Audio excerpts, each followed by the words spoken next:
भी वहां पहुंच गई थी। तो इन्होंने कहा ये तो कोई आश्चर्य की बात नहीं है, हमारे यहाँ तो 5 वर्ष का बच्चा भी ऐसा है।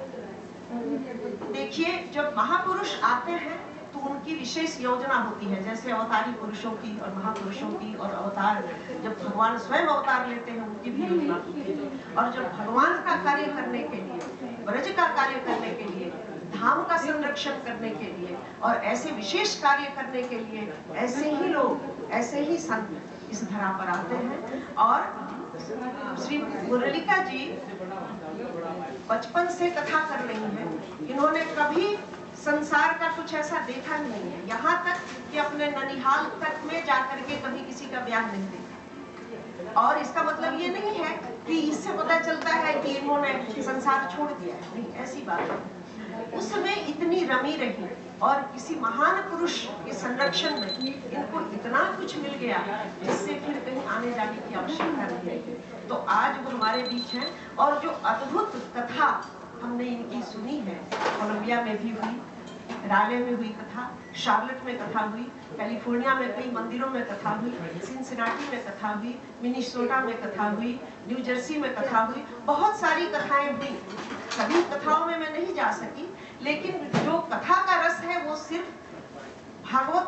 का, जो एक भागवत की वो कहानी और कथा ही नहीं है, उसमें एक ऐसा सौंदर्य और एक ऐसी अनुभूति है जो ऐसा लगता है कि वो हमें एक एक कदम पे उन लीला स्थलियों का, गोवर्धन पर्वत का, उन पहाड़ों के वो जो हमारे पवित्र पहाड़ हैं उनकी श्रृंखलाओं का, उस वन का, उन कुंडों का, यमुना महारानी का, जो भी गोचर भूमि का, महापुरुषों का, वहाँ के भक्तों का, वहाँ के सभी अवतरित ठाकुर स्वरूप जितने भी विग्रह हैं उनका, वहाँ पे सारे धाम आए हुए हैं। भगवान ने सारे धाम को वहाँ बुला लिया है। कोई ऐसे देवी देवता नहीं है जो वहाँ स्वयं प्रकट नहीं हुए हैं, क्योंकि भगवान कृष्ण के आदेश से सब वहाँ अवतरित है। इसलिए हिंदू धर्म में, सनातन परंपरा में जो ब्रज है, वो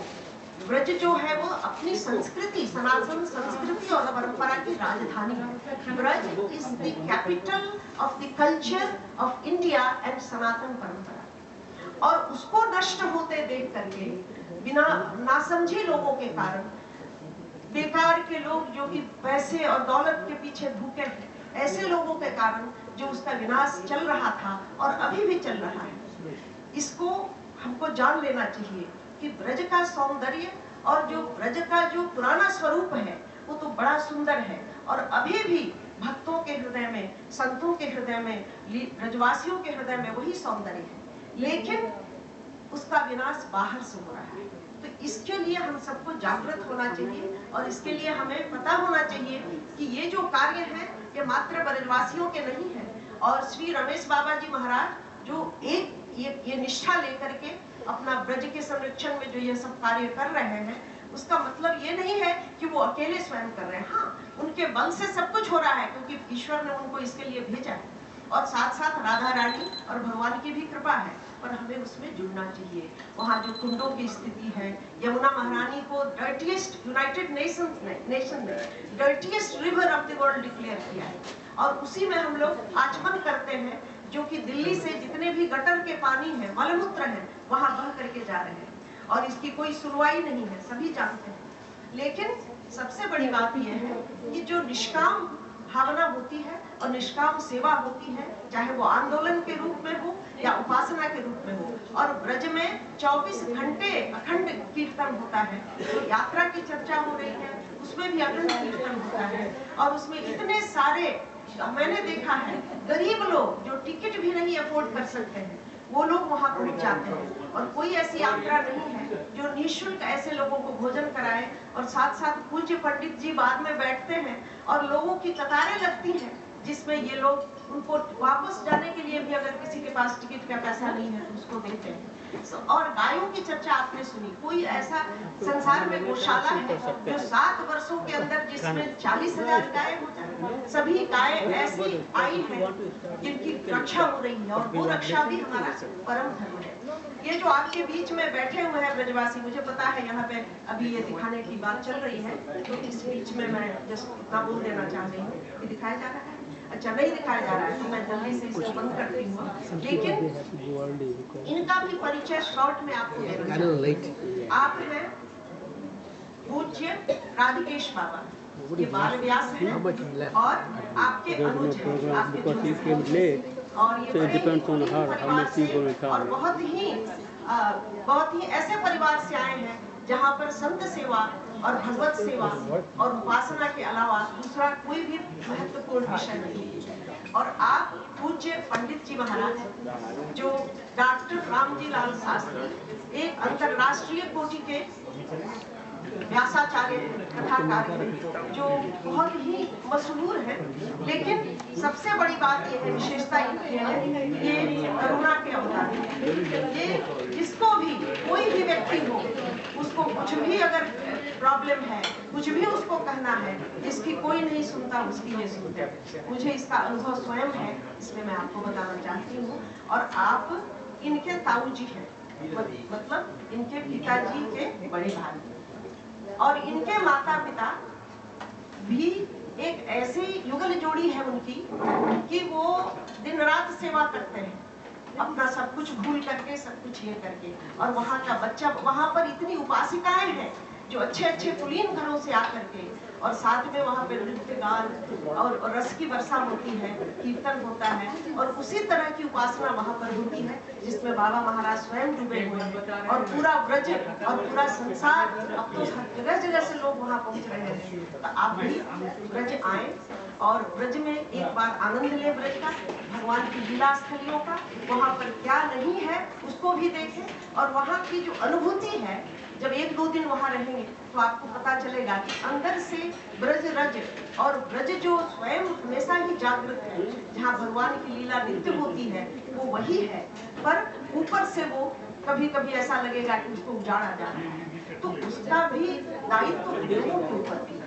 तो हम सब भारतीय यहाँ रहते हैं, और इनका मतलब ये नहीं है कि हम लोग कुछ पैसे दे दें, कुछ सपोर्ट कर दें। देखिए वो सब बातें बाद में आती हैं, पहले आप इसको समझ के इसको स्वीकार करें, हम सब, मैं भी, कि ये हमारा कर्तव्य है, वो हमारा धाम है, वो हमारी भूमि है, वो हमारी सनातन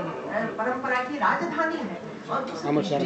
हम ब्रज की ओर बढ़े और ब्रज को समझे और ब्रज के कार्यों में सहयोग करें, ये आपसे प्रार्थना है। बोलना तो मैं बहुत बोल जाती हूँ, लेकिन कभी भी अपने मन भर के नहीं बोल सकूंगी, और बोलना भी नहीं चाहिए, पर ज्यादा बोल गई और हम लोग ऑलरेडी विलंब कर दिए थे आने में, उसके लिए भी क्षमा प्रार्थी हूँ। उसका दोष मेरे पे जाता है, क्योंकि मेरा ही टायर फ्लैट हो गया मेरी गाड़ी का,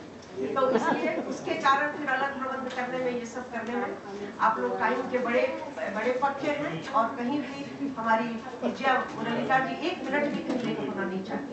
तो इसको भी ध्यान में रखते हुए मुझे पता है कि सब लोग अभी तो मन भरा है थोड़ा सा सत्संग से, अब पेट भी भूखा होगा। तो आज भगवान का इतना सुंदर दिवस है जन्म का, तो हम सब अब प्रसाद पा करके और हर तरह से आनंद करें। हम लोग वो स्तुति गाने वाले हैं।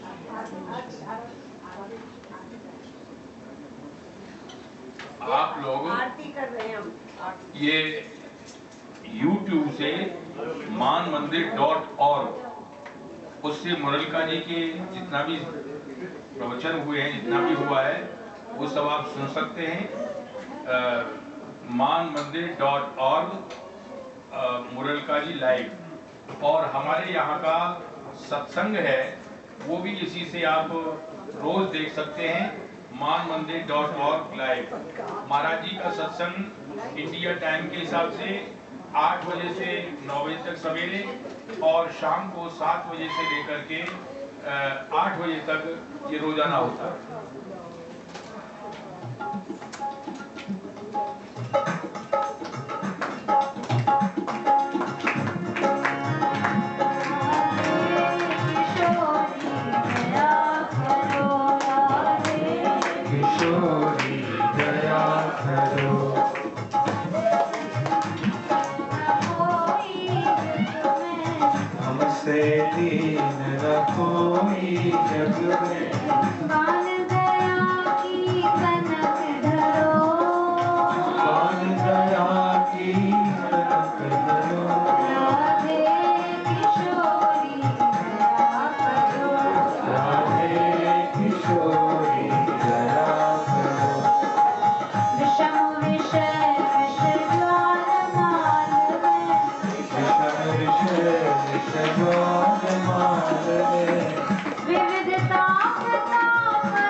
करो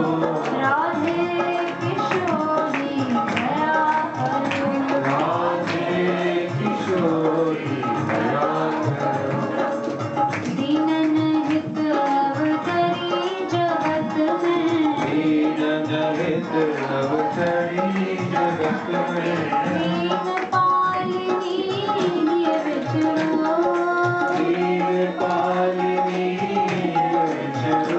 राधे किशोरी दया करो राधे किशोरी दया करो दास तुम्हारो आस और की दास तुम्हारो आस और की हरो विमुख गति को झगड़ो हरो विमुख गति को झगड़ो राधे किशोरी दया करो राधे किशोरी दया करो कबहू कृपा करोगी श्यामा कबहू कृपा करोगी श्यामा यही आस लिए द्वार करो यही आस लिए द्वार करो राधे किशोरी दया करो राधे किशोरी दया करो राधे कृष्णा कृष्णा कृष्णा राधे राधे राधे कृष्णा कृष्णा कृष्णा राधे राधे राधे श्याम श्याम श्याम राधे राधे राधे श्याम श्याम राधे राधे किशोरी दया करो राधे किशोरी दया करो राधे दया करो राधे दया करो श्याम दया करो श्याम दया करो राधे दया करो राधे दया करो श्याम दया करो श्याम दया हरि ओम आराध्यं शीघ्रगणमा पुष्पैर्देवाभिनन्दनं महात्मा